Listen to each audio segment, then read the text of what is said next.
A.J. Brown trade rumors.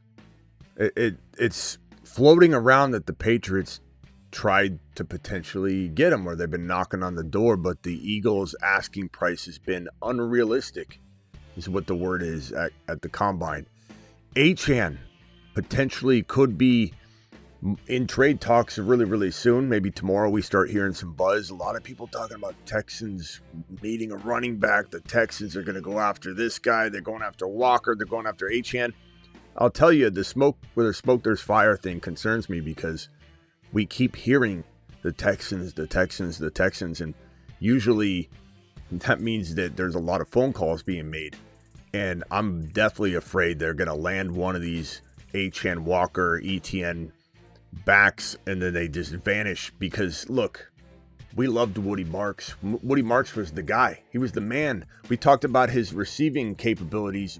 One of the best, if not the best, coming out of college. The guy had 80-something receptions in a single college season. And the Texans have the worst offensive line, pass blocking, run blocking, and they practically broke Woody. And Woody doesn't deserve to be replaced, but Woody probably will be. But I don't want Achane there. I don't want any of these elite running backs there. We're talking about this and more of the Fantasy Football Show, Graveyard Edition. We'll talk a little bit about the rookie stuff as well. That begins right now. File on in. Live from the FantasyFootballShow.com studios. It's the Fantasy Football Show. Live! Monday through Friday, 8 p.m. Eastern. Smitty is also live whenever news breaks. Imagine Achane in Houston. It would be so devastating, because we're smart enough not to just say, because I said this, or because we love him, or because we loved him, that we wouldn't walk away from him. I'd send him a letter. I'd apologize. I'd say it's not you, it's me. But there's no way Achane's balling out in Houston, not anywhere near the degree that he would need to. And so that's a huge concern. And let me pull up that news and throw it on screen here. The Achane news. We'll start with Achane, then we'll head over to the A.J. Brown stuff. So here's the report right here. According to the Houston Chronicle, they believe that the Texans could consider a trade for Devon Achane. And again, I wouldn't really, combine smoke season, wouldn't really take this to heart too much. But as I said, we continue to hear the team Houston referred to for all of these big name backs that are going to be maybe transition tagged, soft tagged, or whatever. And I'm just getting concerned that the reason we're hearing it is because they're truly trying to move mountains to get one of these guys and help support C.J. Stroud. And you got to think about the fact that if they don't fix Stroud, they're all cooked. Everybody in Houston is going to eventually be cooked. So they feel like we can't rely on Stroud, right? We need to rely on another back. We need to divide up the duties between Stroud and said monster running back. And then maybe Stroud can be Darnold. Because Stroud could be the Darnold. He's not going to be the Joe Burrow. He's not going to be the Drake May. He's not going to be any of those things. He's just not. I'm sorry. He's done as far as we're concerned in terms of being an elite player. But could Stroud be Darnold if you supported him? Like if Stroud went over to Seattle and let's say Kubiak was still there to fix him. I don't know what they do now. Would we get the same kind of production from Stroud? I think so. Because I don't think Darnold goes to Houston and does well. I think Darnold goes to Houston and we all start making fun of how he turned back into a pumpkin and how he's no good. And that's not a knock on Darnold. That's just reality. So I do believe, and it's a horrible thing, we don't want it. I do believe Houston is saying jobs are on the line. We got to get a guy. We're tied to Stroud. They have no choice. They can't get out of this thing. It's Stroud or nothing. And if you're being told it's Stroud or nothing, what do you think you do? You say to yourself, okay, if we're stuck with him, let's go get somebody that's our best player. Because Stroud is our best player. And Nico is, but let's go get somebody that isn't tied, like Nico's tied to Stroud. Let's get somebody that can independently be called maybe our best player or equal to Nico. And then now all of a sudden we've got Seattle's formula. We got Walker, Charbonnet, we got JSN in the form of Nico and Achane, in the form of Nico and Kenneth Walker himself, in the form of Nico and ETN, in the form of Nico and, good God, can you imagine if they somehow find a way to trade up and get Jeremiah Love? This isn't good. This isn't good that we're hearing so much Houston's going after Achane, Houston's going after Walker. Where there's smoke, there's fire. I'm very concerned. I'm very, very, very concerned. And there's only so much time left too. This is going to happen pretty fast. Who's Houston's OC, says Joe? It's Caley. It's Nick Caley. And Nick Caley's probably the worst GM in the worst OC in the National Football League. How they kept Caley and didn't can him is beyond me. Maybe it's a scapegoat like parachute that they plan to use at the end of this year to buy them one more year if they can't get it all together. You know what I'm saying? That's kind of what goes through my mind. But this was pretty tough to see today, because I think there's something to it. Not that they get it done for sure, but there's something to it for sure. There's just too much of it going around. Then we got this A.J. Brown situation, ladies and gentlemen, and I got to tell you, as much as I want to pretend this doesn't have unfortunate truth to it, meaning that New England wanted to get him, has attempted to get him, but the Eagles are playing such hardball, and they might back off potentially. They might back off and allow AJB to go at a reasonable price. Maybe this is just their tactics initially, but my fear is that the Patriots are going to give up, turn around, walk away, go solve their problem elsewhere. And even if the Eagles came in knocking, the Patriots would say, we already moved on, man. We already just signed Dobbs. We already just signed Wandell. We're running out of time as a new league year approaches, and all these wide receivers are going to go like hotcakes. If let's say, and I'm not saying AJ Brown necessarily gets traded like hotcake, that's my point. I'm saying that if you're the New England Patriots and you don't think you're getting Brown because somebody's asking for your arm, your leg, your second-born son, your grandfather, who's not even on this earth anymore, they want an unrealistic amount of things for AJ Brown. The Patriots are going to go, okay, new league year begins. Can't wait on that. We're going to sign Dobbs before he's gone. We're going to get Mike Evans. We're going to do, and they solve their problem. And then the Eagles say, hey, what do you think? And they're like, we're moved on, pal. So that's kind of my concern. I was born. Appreciate you becoming a loyal member. Appreciate you, young man. I smell meatloaf. And how's our Rumble crew doing? By the way, we're literally like 10 followers away from 5K on Rumble. We might even hit 5K on this channel, on the show. Aldi, Bullfrog, appreciate you boys being in the building. Let's just see real quickly. We're 10. If you're watching on Rumble or if you're watching on YouTube, go be the reason we just hit 5K real quick. We need 10 followers on Rumble. We're at 5K already. That means we're 5K away from the standalone Rumble show that we might still stream to YouTube, but it's going to be geared Rumble. It's going to be about Rumble. It's going to be Rumble focused. That show begins at 10K. I don't know what time frame we're talking about yet, but it'll be an additional show that doesn't impede on YouTube. I'm thinking something around like noon my time, 2 p.m., 1 p.m. Eastern, something like that. And it will be we're eventually hopefully making it an everyday show. Like we're Monday through Friday, 8 p.m. Eastern on YouTube. Imagine if this show is Monday through Friday at noon as well, Eastern, Monday through Friday. A noon show and an 8 p.m. show. Might cause a little less graveyard shows here and there as your boy gets worn out during the off season. During the end season, probably not. We're probably doing graveyard shows every single night during the end season, but maybe one night a week. I usually try and take like one graveyard midnight Eastern show off. But we're starting that Rumble show. We'll probably start off like one a week, see how it goes. One show a week, but it's going to get kicked off at 10,000 subscribers on Rumble. And if anybody drops a $500 Bitcoin, Ethereum, or Tether Gold Rumble tip from the Rumble wallet, you can even use your own wallet. We've had 3 people drop 200 so far. But if anybody drops a singular 500, the Rumble show starts immediately. Immediately. We don't wait till 10K. And we dedicate it to that person all month long. You got a business? We'll dedicate it to your business as long as it's not a competing business. All right, let's get to the rest of this. Philadelphia Inquirer talks about this. They believe the decision by the Eagles to. This is not even. Okay, this is not even the report. I pulled up the wrong one when I was talking about it. So here's the report on. There's a couple AJ Brown reports. So Philadelphia explored. Here it is. This is the one I wanted to talk about first. And then we'll read the other one. So there's two A.J. Brown reports. The Patriots have explored a trade for A.J. Brown, but feel the Eagles' asking price is unserious, according to the Boston Herald. So that's what I was just talking about. Then this report here, these are both back-to-back reports tonight. The Philadelphia Eagles, or the Philadelphia Inquirer, believes a decision by the Eagles on keeping or trading A.J. Brown will be made in the next 10 days ahead of the start of the league tampering period. So this is a good report that kind of alleviates my concern.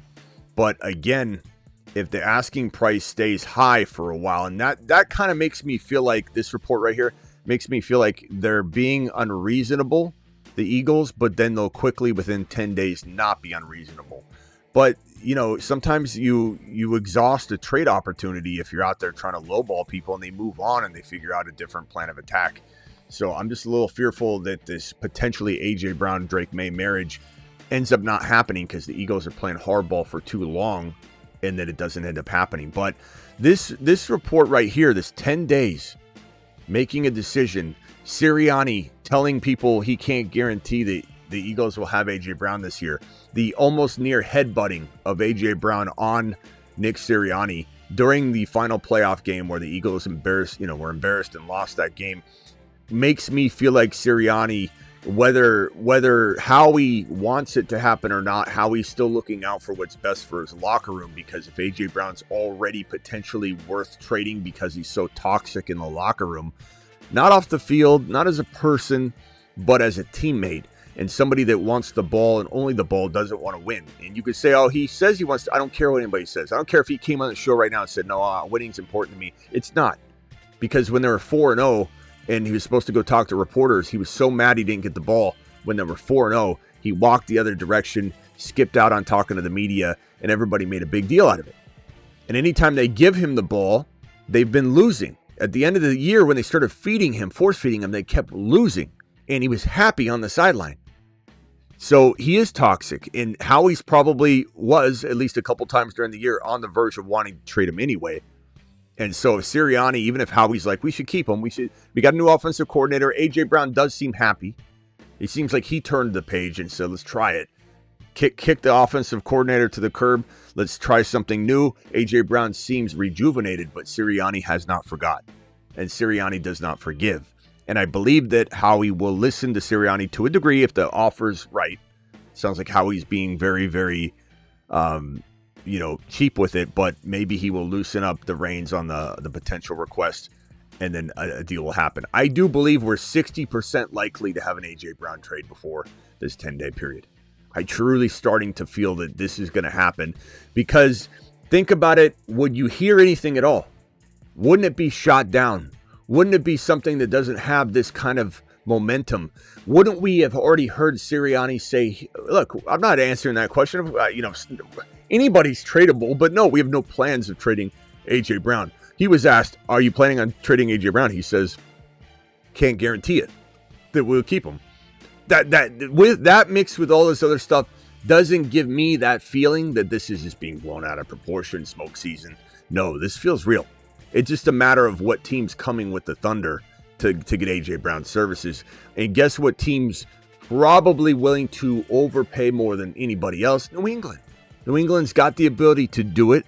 The cap just went up, 7 or 8% right away in one shot to $302 million. Went up about 20-something million dollars. And the cap just went up. Everything's lining up perfectly. New England can do it. New England has no wide receivers. New England tried to potentially, make some moves at certain points. And I think they really, really, really are willing to pay A.J. Brown. And this staff is feeling like we get that, we're over the hump. So A.J. Brown getting traded feels like a real possibility. I'd even say I feel like 65% he's going to get traded. And mark my words, for all you saying A.J. Brown this, A.J. Brown that, and I'm one of them, A.J. Brown's a diva beyond divas. Guess what happens if he goes to New England? Completely calm, cool. He's George Pickens. He's Antonio Brown going to Tampa for a year and a half, 2 years. Completely good boy. What a good boy he was, AB, until he took his shirt off, ran off the field, and he finally hit his limit. A.J. Brown moves to New England. He's going to be the most well-behaved player you've ever seen for at least one calendar year, maybe not longer, maybe not a day longer. What did I say about George Pickens, who I ripped on left and right in Pittsburgh? When he was traded, what did I tell you? He's going to be a good little boy. And boy, was he. Guy still looks like he's a model citizen, smiling, not even... They asked him during the Senior Bowl festivities, hey, what do you think about, getting the tag? He's like, oh, he's all smiling. I don't even know. I haven't thought about that, man. Just playing with my boys, him and CeeDee Lamb, looking like Dart and Scatterboo, headbutting, just buddies. Lamb saying, I'll restructure my contract. You got to wonder how much Lamb really, really, really does want that. Or if Lamb partly is like, he goes, because he wants to be rejuvenated. I believe that Lamb and Pickens will coexist just on that topic. I just think that Pickens and Lamb would be better if Pickens was in New England and Lamb was by himself. We'd probably see them potentially both could be top 5. Right now, it's one could be 5 or 6. The other is going to be 9, 10, or 11. Both could be top 10. We could get an 8 and a 9. We could get a 7 and a 9 finish. But we're probably not going to get 2 top 5 finishes, but we could if they were separated. Doesn't mean they're not good. It just means there's a little bit of a difference there, discrepancy based on that. So that's that news right there. And then on that CeeDee Lamb Dallas Cowboys situation news, this one right here, Dallas Cowboys will restructure contracts of Dak Prescott, CeeDee Lamb, and Tyler Smith. And this was already talked about as something, especially with the new cap increase, as something that could maneuver money to get Pickens to sign him to a long-term deal. So I feel like Pickens, there's a chance he stays, but I think I do feel Pickens re-signing in Dallas based on all that, the restructured money. And that restructured money feels like found money, house's money, right? If you can get the amount of money needed to pay George Pickens from the restructures, I think it makes a lot more sense. And so I feel more like 30%, 35% chance Pickens is in Dallas. They're probably going to, the tag that they applied to him is going to be the tag that makes you surrender 2 first-round picks in order to wine and dine the player away from the Dallas Cowboys. So two first-round picks would be required. A big fat contract would have to be presented, but teams can talk to George Pickens, but it's just not going to happen. It's going to be a franchise tag, which it is, and trade. And the trade would, in conjunction, come with a new contract for George Pickens. So that's the only way that Pickens can leave. Pickens is probably 35% chance of playing in Dallas, maybe 30, 35. A.J. Brown feels like a 65% chance of playing elsewhere. That would be my estimation of these situations. Phone lines are open. We probably won't stay here too long, but the phone lines are open. Call into the show. Call into the show. Also, I have very, very, very good news, and we'll be breaking down more rookie stuff. I see some of nonsense. I don't know who's saying Carnell Tate isn't good, but stop showing your casual commentary. Whoever you were, I don't even want to know who it is because I want to make sure. What if it was someone I really, really, what if it was like Travis? It's not. I know it's not Travis, but what if it's like Travis? And I don't want to know. I don't want because I won't be able to look him in the eye anymore. Anybody, and I know it's not Travis. I'm just saying, what if it was? I don't want to see. I saw it, but I didn't see who wrote it. Like, what if it was, what if it was Vader? I'm not saying it was. I'm not saying it is. In fact, I know it probably isn't Vader. Vader's laughing, so I know it's not Vader. But what if it was Vader? Like, I wouldn't respect him in the morning anymore. I just don't understand. Carnell Tate runs a slow time. Fantastic, actually. You know why? Because I already know who he is. The time doesn't do anything. The time just makes him fall to a Buffalo Bill team somehow. And the Buffalo Bills, Brandon Beane was sitting there during his 40 time, and he ran the 4.5 40. And he says, oh, man, nobody should draft him. And everyone's laughing. They're like, yeah, you should fall to Buffalo. And so it's crazy that anybody would even suggest that 40 time does anything to his outcome. It could drop his draft stock a little bit, mainly because certain teams do have certain criteria that they need to fill for their team. And so the team that was likely to take him, maybe let's say at 13, 12, I'm not just throwing numbers out, might have needed the speed guy for their particular situation and system, and it could potentially make them back off a little bit. But in general, if you know who he is, you know what he did, you know that he doesn't drop footballs. What was the worst 40 times from elite players? Anquan Bolden was like 4.6 or something like that. What is it? Wasn't Jerry Rice like 4.7? Yeah. Jerry Rice 4.7. We have Devontae Adams is like a 4.55 or something like that. 4.5. It's an unbelievable. Collins is a 4.45. Yeah, Nico. Oh, what a bum. Yeah, Rice was a 4. Rice was like a 4. Bro, I could run a 4.7 right now. You could take one guess at who's maybe before. I think I could run a 4. Maybe before 8. I gotta do the combine. I missed it. I was gonna do a whole combine event thing where, Smitty competes in the combine. I just didn't have it in time. But anyway, real quickly, Travis, before I go to you, you can obviously stay on the phone real quick. We did this video. Make sure you guys go check it out. Love and Mike Washington. M. Wash is now the number 2 running back by far and away. It's not even close. I like Price near him, I should say. But it's still locked in. Like M. Wash is the guy. We love P. Wash this year. P. Wash and M. Wash. The Wash brothers. We got to do it. We got to do a drop for the M Wash and P Wash. Space Monsters. I don't know if it'll be Wash and Associates or it'll be some sort of like car wash or some like sort of washing business. But P Wash and M Wash. M Wash is 100% locked into my number 2 running back. I know he's probably Travis's 2 or 3 for sure because Travis has been on him a long time. Love is by far and away the one. He's the next Bijan. I don't care what anybody says. Go watch my video if you want to disagree with what I get to say about Bijan and what you get to say about Bijan. So sit down or get some coffee, or dial in and get dunked on, whatever you prefer. But M. Wash has moved to number 2. They're both moon men extraordinaires. The moon men dropping loads. Wash and Associates. Wash and Associates. Scrub. They're going to scrub your fantasy seasons all day long. And then real quickly, I wanted to say, I've been so busy on the fantasyfootballshow.com. I've been so busy creating content. And you know what some people do? I got a lot of lifetime members that have already purchased the content. They have the content. And you'd think that they would say like, oh, this guy's probably just going to take his foot off the gas and not create new features and just maintain. No, I've revamped the whole thing. I'm innovating every single day, about 10 hours a day. I've slept about 1 to 2 hours per day for the last 5 days. That's why I'm so pale. I'm a little pale.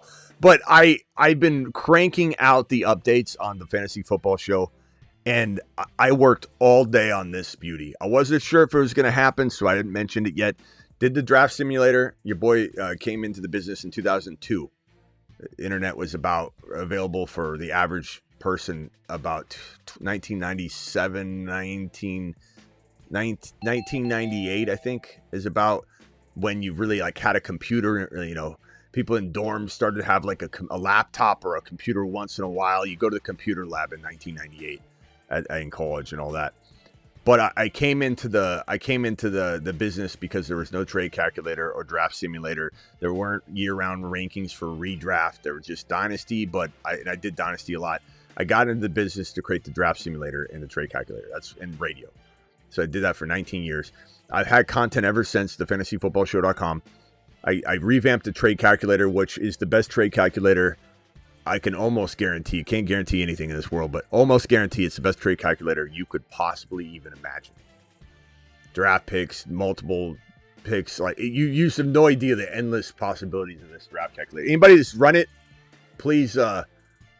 Bare Bones was 3 in 1988. Son, let me show you something that I just added, which is unbelievable. I don't know if you can see at the top left corner of this what it says, but it says player profiles. There are now player profiles on thefantasyfootballshow.com.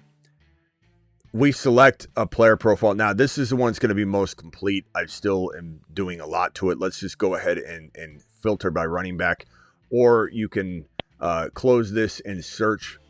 And so we can type in, let's type in Love. There's Jeremiah Love there at the top. Click on that player profile. Boom, boom, boom, boom. Bye week. There's no bye weeks yet. This is bye week 1. TBA to the team. Running back. Redraft rank. 18 overall. Running back number 8. That's going to climb today. This is kind of because this data powers the draft simulator. The content speaks to the boldness of where we have him. The rankings and such are kind of. I'm probably going to move him up to 5 or so. 5, maybe 4, but 5. But my content will support that he's my number 3 running back. That's the whole point of the bold predictions. It's the whole point of the content that's wrapped around the rankings. Because what happens is if you end up, let's say I put him number 3. I've done this 1,000 different ways in fantasy football for 2 decades. If I do my rankings to how I want them to finish, people draft off them. And then they come back and they're pissed off that they took Jeremiah Love at 4 overall. And they're like, Smitty, everyone laughed in my draft because I took your number 3 overall ranked player. So the rankings are kind of I have some boldness in them, but they're kind of geared toward being realistically bold, and the content ups the ante, and you just have to, that's how rankings should be. You should never be creating a cheat sheet for people that has Jeremiah Love at 2 or 3 running back, because then you'll have people drafting there. So it's kind of a tough mix of trying to decide what to do. Here's the player page right here. You get the week. I put 6-7, week 6-7. It's week 1. These are the week 1 projections. But I was joking there when I was trying to test to make sure it's switching. 200 yards passing for Jeremiah Love. Wait. This is pulling. What date is this pulling? Yeah, see, that's why I haven't announced it yet. I'm still tweaking it, but look at how this works. I got to fix that projection. But let me see. Let me put it up. Let me pull. It's going to have the Jeremiah Love video. It's going to have the Jeremiah Love articles. It has the Jeremiah Love 2026 outlook. So this will be his player outlook. What's better than when you're making a trade and you're like, I want to look up the most recent stuff about this player. I don't know. Yeah, I don't know why it has. I don't know whose QB stats. There's got to be a cell. I got to check. I might have just bumped a cell, and it's using his passing stats. So I'll fix that. Let me see if anybody else has. Let's go Jahmyr Gibbs and see. Rushing. Okay, Jahmyr Gibbs is right. I don't know what's going on with Jeremiah Love's projections. So here's Jahmyr Gibbs. 100 yards rushing. 1 rushing touchdown. 4 receptions. 35 receiving yards. 1 receiving touchdown. The date is over here. He's running back 1 overall. He's running back 1 overall, number 1 overall. He's got a $71 auction value out of $200. His dynasty stats are right here. Here's a player note that you'll see in the trade calculator calculations of suggestions for Jahmyr Gibbs. Gibbs is one of Smitty's top 5 players to roster. Season outlook, I have not written this one yet. That will be populated there. His 3 most recent articles here, a link to other articles. This is your best place to find player data. Of course, the calculator here. I've shown you guys all this. Jahmyr Gibbs, we're going to trade him for Bijan Robinson. We're going to calculate that trade. This is a Rockout. You can call back if you want. A near even trade. They win by $1. Bijan is a greater value, but my content will support that I like Gibbs more, which means that you could go ahead and, maybe not in this exact scenario, but in the concept of it, you could, if there's a player ranked higher, I'll very much tell people, go get the player that I actually quietly like better, but you're going to get more. So that's the way that stuff kind of supports. But man, these player profiles are going to change the game. There's nobody that has the tools and player profiles that we have. It's insane. The lineup analyzer. Let me show the lineup analyzer real quickly. So this is a trade calculator. You can't. This is all at thefantasyfootballshow.com. You can't trick it because you're essentially, you're using auction dollars. So granted, you grab two Amon-Ra St. Brown type players and pit them against Gibbs, you're going to outweigh it. If you go into Dynasty and you click on this, draft picks become available. You can trade draft picks, the 1.1. You can trade the 1.1 for let's call it Trey McBride. Hit analyze, boom. You win by $1 by acquiring Trey McBride for the 1.1. But will my content support that, or will I tell you some crafty ways to go get Jeremiah Love now instead of Trey McBride, who's going at 12, 13, 14 overall? Jeremiah Love is going at 14, 15, 16 overall. Hence why it's a very, very close call. And if you want to do super flex, you can do dynasty super flex, regular super flex. You want to do the lineup calculator. Here's the lineup calculator. Boom. What is Gibbs going to score? Let's add another player. You can do this with your own roster, your lineup analyzer, or you can do it with trades too. If you're like, I want to know what this trade will do for me this week, run it through the lineup analyzer. It'll tell you the week right here. I have 6-7, just joking around. Maybe that's why my Jeremiah Love projection got messed up. So this is week 1. View the 6-7 rankings. You click this, you get the rankings for the week. You hide it. You can do the calculation or look at the rankings. It'll tell you what Jahmyr Gibbs is going to do. Marion Hampton, 75 yards, 1 rushing touchdown, 5 receptions for 40 yards, 23 points. You want to change this to half PPR? No problem. Want to change it to non-PPR? No problem. Now he has 18 points. Hampton has 18 points there. He has 23 points here. You can reset the calculator. You want to do the draft simulator, click on sim, dynasty, superflex. You can do dynasty keepers or enter your keepers. You can enter each keeper. Jahmyr Gibbs, I'll enter him in round number 3 at the 3.1, which would be pick 1, draft slot 1. So we'll keep draft slot 1 here and we'll simulate the draft. I'm on the clock right now. Let's take Bijan. Boom, it wraps quick. You don't need to watch it count. I took that logic out because I'm impatient. I don't need to watch it go boom, boom, boom. I'd rather just see it. You can view it if you want. Jonathan Taylor, no. Let's go Josh Allen here and draft him. Remember who I said we wrote in at the 3.1? I'm going to click that right here at the top, pick 25, confirm your keeper that you've already selected. I'm going to confirm it. Boom. And let's say you're going to go back. Let's reset this. You can simulate any draft at any moment by clicking simulate right here. Now simulates the draft. Boom. I don't have to wait. It's already projected. You can redline the players. You go over to the cheat sheet. It shows you the cheat sheet of this draft. It's not a cheat sheet of drafting or rankings for 2026. This is a cheat sheet from this draft.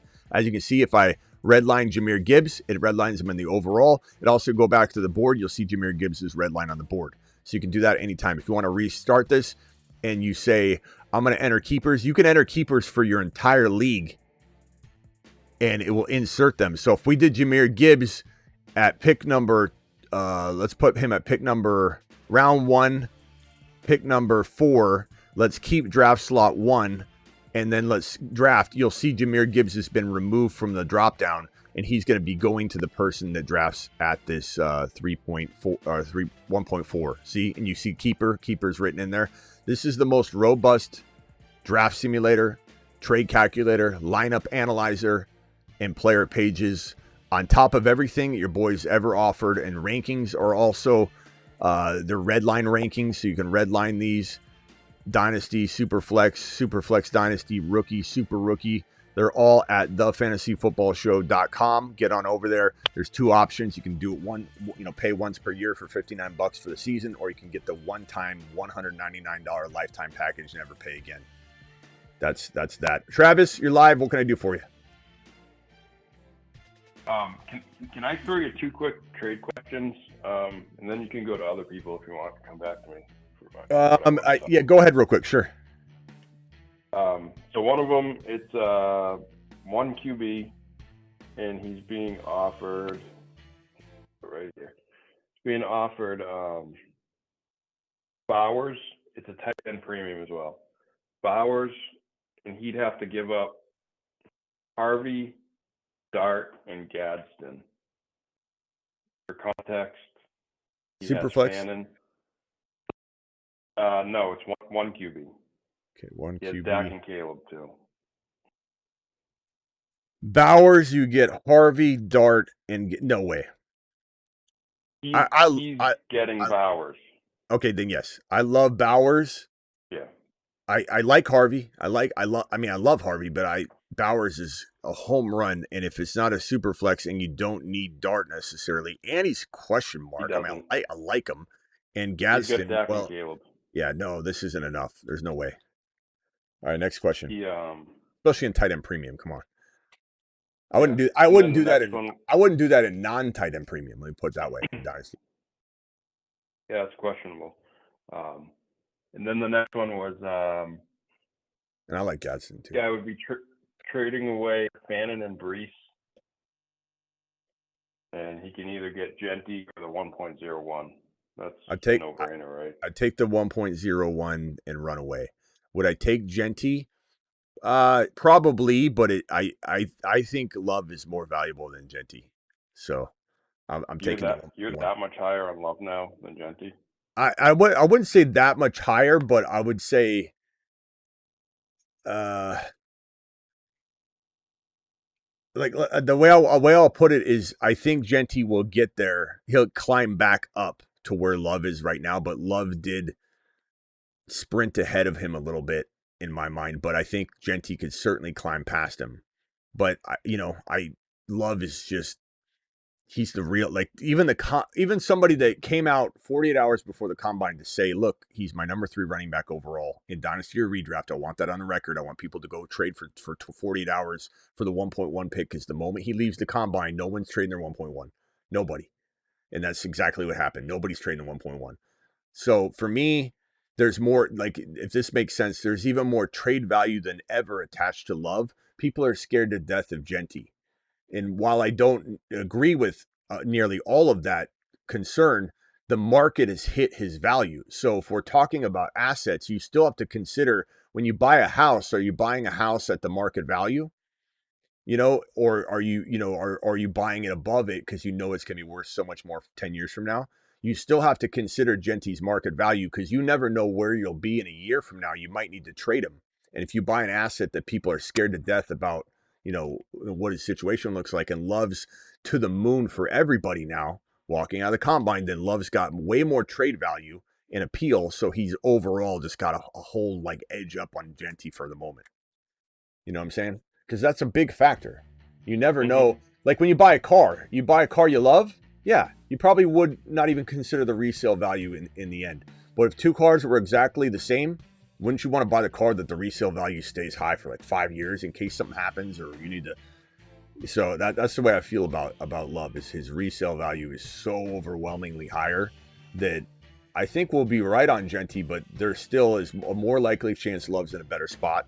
There's a more likely chance that Love won't have any of these running back by committee concerns, which it doesn't bother me all that much at all, but Love will have none of it. And then Love is just, in my opinion, more polished and NFL ready and at the most elite levels at every single part of his game, even more so than Genty was coming out. Genty was like a 9.9999 out of 10 in most all of the major categories. But there's a couple things, I look at Love and I see Bijan. I look at Genty and I see the potential to be what Bijan is in every category, but I see Bijan on the ground. Genty is as good as it gets on the ground, as good as it gets. And I love his receiving capabilities. I love what he can become. And I love that Mendoza probably will become that for him. Love is literally there already, and that's just how I feel about him. But Jeremiah Love is top 3. I think Genty's a better receiver than Love, but I think he could be. He could be, sure. I love them both, bro. You're talking about my number 3 and my number 4 overall players. Yeah, it's splitting hairs for sure. Yeah, I agree. I love them both. No pun intended. But so you'd take that deal though? I would probably either way, sure. Okay. But again, Genty comes with less trade value, and in case you have buyer's remorse and you need to get out of it, what are you going to do? All right, Rock Out. Let me go to Rock Out real quick. Get his final thoughts. Come back to Travis, and then we'll probably be out of here for tonight. And then I'll be back tomorrow with a lot of rookie content, breaking down the rookies, breaking down the receivers, breaking down Carnell Tate. Have a Carnell Tate video Might even upload like several independent, videos, or just do multiple live streams. A receiver live stream, running back live stream, a quarterback live stream, tight end live stream. All tomorrow. I'm gonna try and do that. I don't know if I'm gonna do a dynasty show tonight or not. Yeah, I don't think I am tonight. I'll do dynasty stuff tomorrow though. Go ahead, rock out. So apparently, Jordan Tyson had a pretty good meeting with Washington. What would you think about him if he went to Washington? I think Washington's one of my favorite spots. Like, for sure. We've talked about that quite a bit. It's for sure one of my favorite spots. Sadiq in Washington. I like Tate a lot in Washington, but I like Jordan Tyson better in Washington. But that is probably my favorite spot for one of the Tate or Tyson, without question. Yep. Tennessee's probably, and it wasn't at first, I admit, but I don't want Tate in New Orleans. The interesting thing, we'll talk about this tomorrow with Tate when I do the Tate video, so I don't want to spill too much of the beans, but yep. Tate was talked about today. That he was talked about today that he, like, where would you like to play? And he was like, I think he said Dart is one of them, I think. But he was like, New Orleans, he said Shuck, Mahomes, and he was listing a lot of the teams that he wanted to go. And I for him to throw Shuck in there was interesting. You know what I'm saying? Like, how do you, I mean, you might be aware that New Orleans is being rumored to be a team that might be interested in you, and he's trying to just throw it out there so he doesn't go to one of these other teams that he doesn't want to go to or something. Or he's had a conversation, he's got a bad poker face, and he couldn't resist to say Shuck, so Shuck didn't get his feelings hurt, or why do you say that? Why do you throw Shuck in there? And Tate going to New Orleans, I don't love that because I want him to go somewhere and be a monster. And I don't think Tyson will go there, but Tyson could go to Cleveland, and I wouldn't love that, but I wouldn't hate it either because he'd be solo. Tennessee would be good. Giants would be awful for either one. So be good for Dart. Something interesting that Salah said about players on the prospect and the prospects opting out of the combine. He said, if you have nothing to hide, you can come out and compete.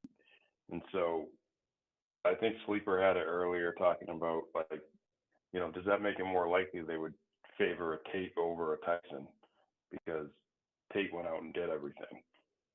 Tyson did it. It depends on the team. I don't think it could affect like one or two teams, sure.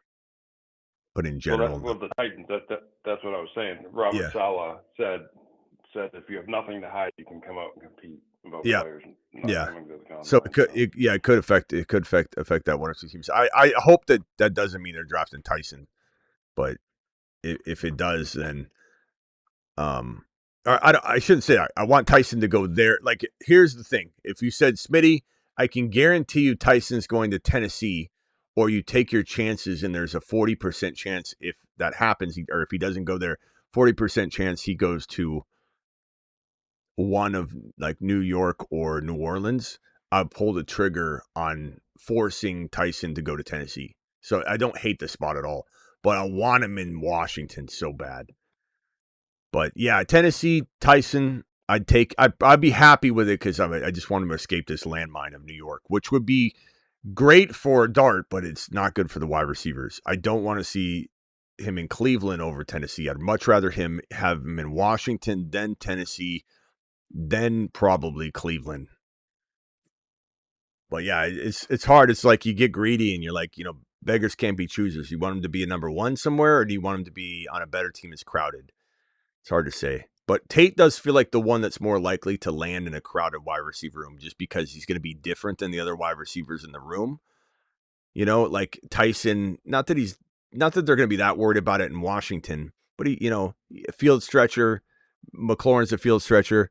So, there's some thought there, but they're also replacing him maybe. So that makes sense. But, you look at Olave and Tyson, doesn't feel like it doesn't vibe as much as Carnell Tate, the fit. But who knows, man? Who knows what's going to happen?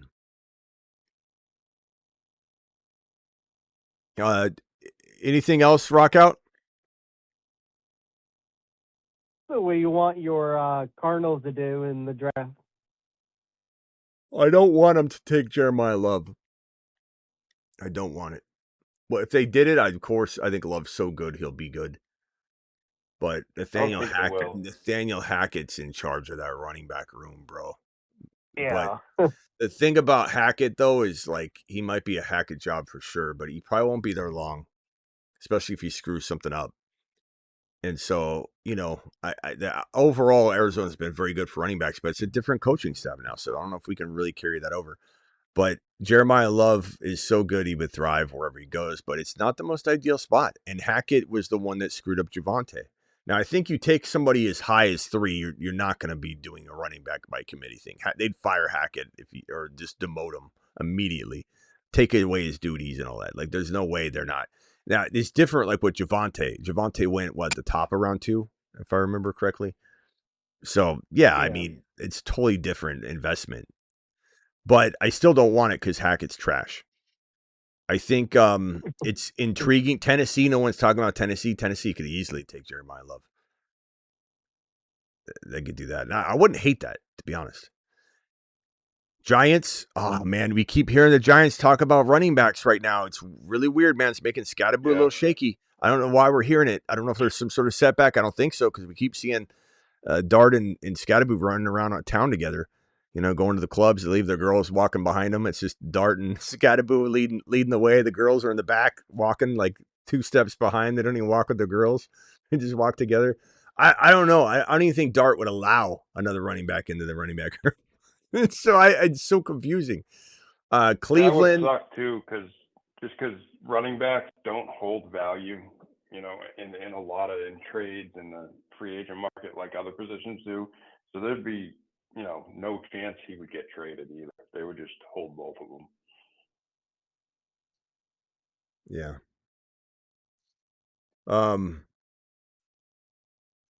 What was I gonna say? Oh,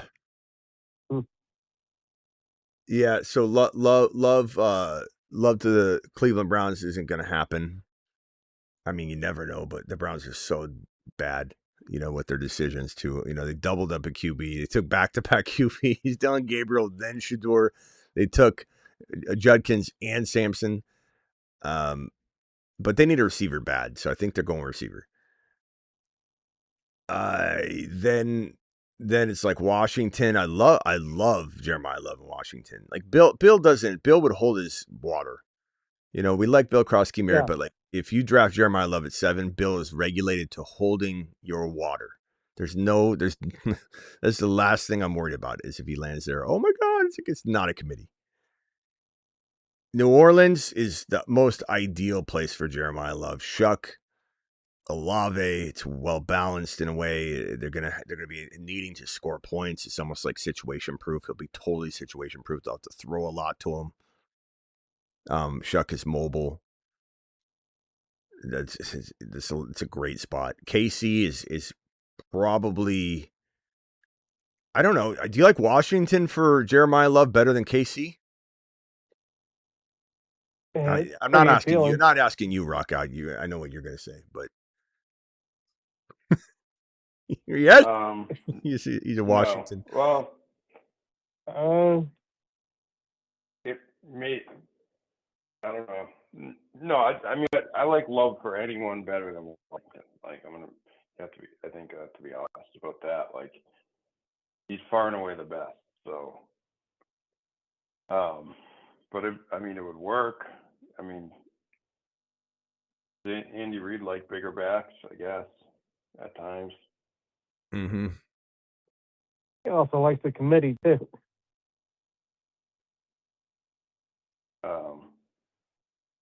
But yeah, I really like Sadiq for Washington if they don't go receiver.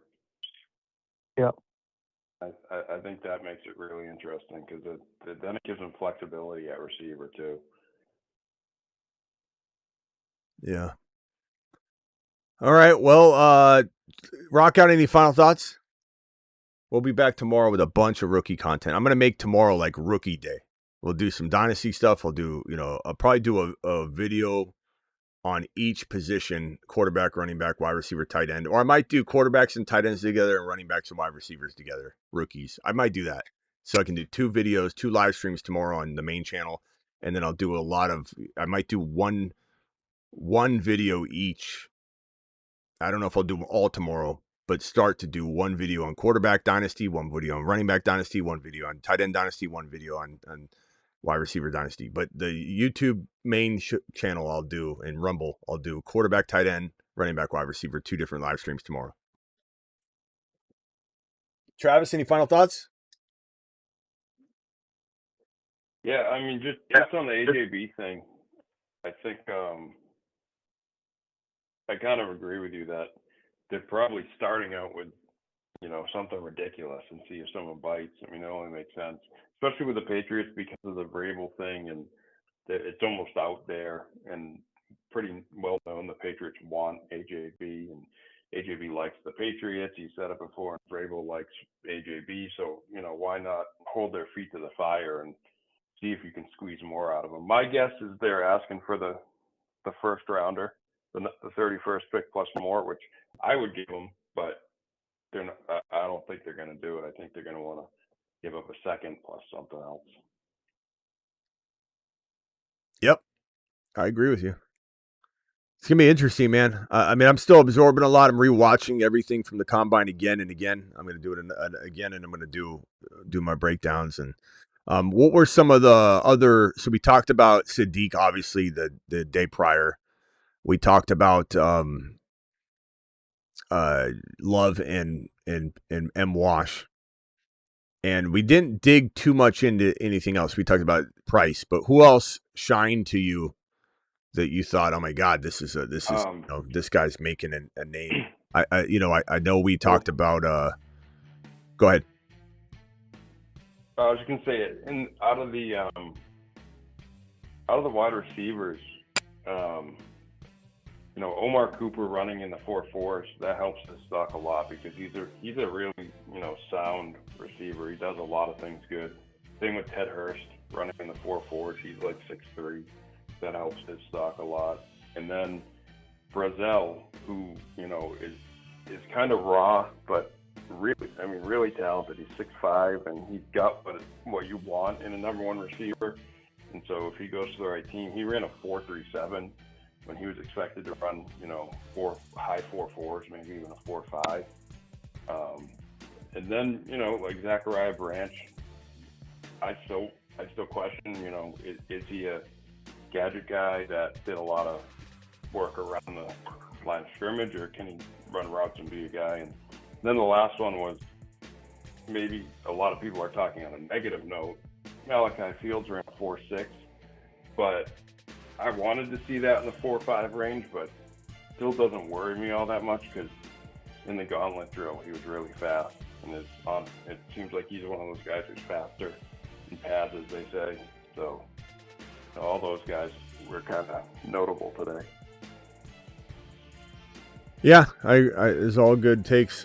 Casey Concepcion, kind of weird interviews. Shouldn't affect how you feel about a player, but like some of those weird interviews.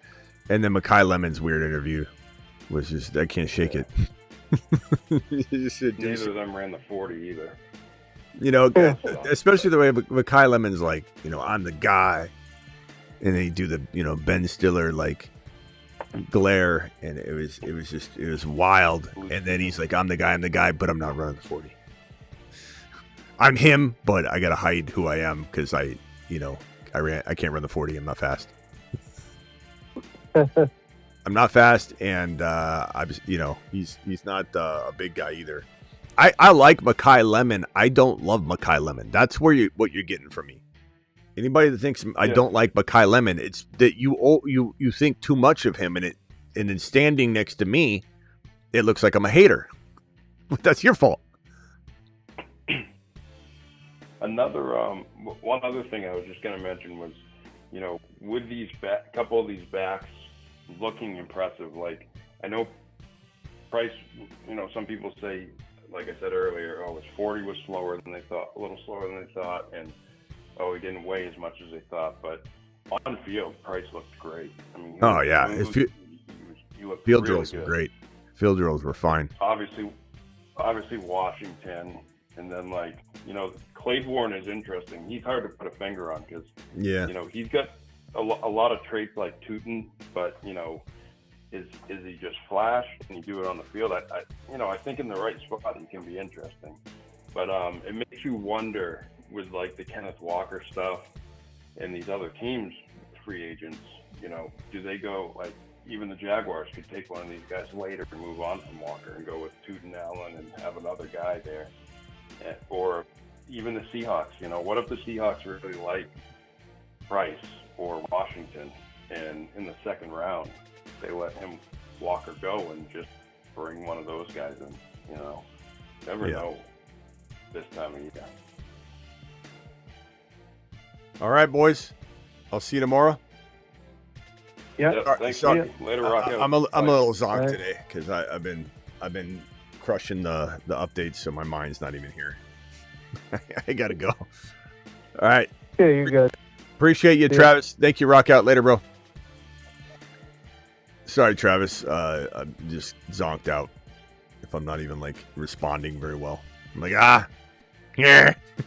I've been working on these tools for so long. I'm on 1-2 hours of sleep per night. Simi Valley, thank you for the super chat. Did I not see that yet? Simi Valley dropped one. Yeet, you still here? I'm sorry, Yeet. Did I not answer yours? See how my mind is kind of off? Traded Rice and a late 27 first for Ibuka and 2.3 12-team Superflex. Traded Rice and a late 27 first for Ibuka. I don't know. I probably get overpaid because Rice has more value than Buka, bro. So it's not that I don't quietly I quietly would want to get into Buka plus something like a first rounder. I would have. You should have asked for Buka in a first rounder. You should have been getting the first rounder because Rice is a risk, but he's not. He's not suspended yet. He might not get suspended. And Buka's got to prove everything to everybody. He's got more doubters than I can count. Way more doubters than believers. So you paid the wrong direction, my boy. I would have done the other direction. You could have easily got a Buka and a first for Rice. Chat, do you agree? Or at least, got something. I don't know. I mean, the 2.3s, what if I'm not saying this can't potentially be 4 picks away, like the 2.3, and then you get in the 1.11 or 1.10. It might not be a big deal, but I still would rather get the first rounder, keep yours, and then you have 2 first rounders to trade for something and Ibuka, because you'd have your own first rounder still, and you would have got their first rounder, and you had 2 first rounders, and you'd have a Ibuka, so you could trade 2 first rounders for something. I just think I don't know. Sorry, Yeet, you still there? I'm sorry it took me so long to answer this. Yeet says, damn. Don't feel too bad about it. Like I said, at the end of the day, the 2.3 might be really close to the first rounder that you gave up. But it's just having 2 first rounders to trade is very powerful. And now you have, none. Instead of having 2 in Ibuka, you have none. You have 2 second rounders. But it is what it is. You already did it. And I love Buka, but Buka's not as high valued as Rice. But Rice is up here in value. Buka's right here. They're not super far apart, but Buka isn't past him yet. People are doubting Buka left and right. People don't want Buka at all. I do, but his trade value is horrendous. But at the end of the day, bro, just to make you feel better, I would rather have Buka than Rice. Okay, so sleep on that. Okay, you don't have to get... It's just about market value. You didn't take advantage of it. But you got, in my opinion, the player I would rather have long term. See me value with the $5 hauler. Standing ovation for both of you. Thank you, Yeet. Thank you, See Me. Appreciate you both. Get on over to thefantasyfootballshow.com. Again, $59 for the year for the access, or the $199 lifetime. Look at all these tools. Player profiles right on this homepage. Just click that button, baby. Pull up the player profiles. Pull up the player. Puka.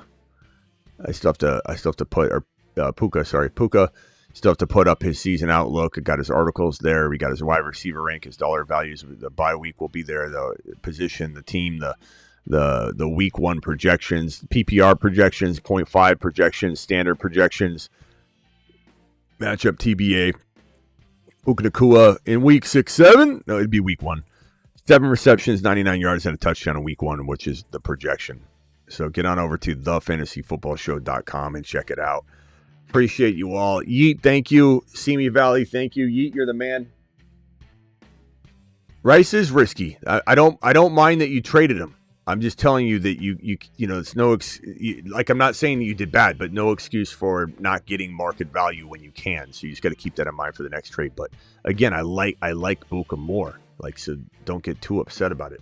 Just you can't like sell. It's like selling a house for $300,000 when you can get $399, and you're like, but I just I want to get out of it, and then it ends up tanking and you made out, but you could have made out more. That's all we're saying.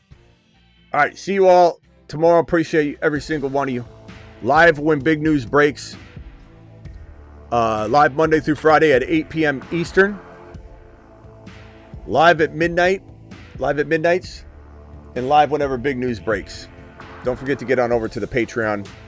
Patreon.com/thefantasyfootballshow. All the sponsors down below. Dose.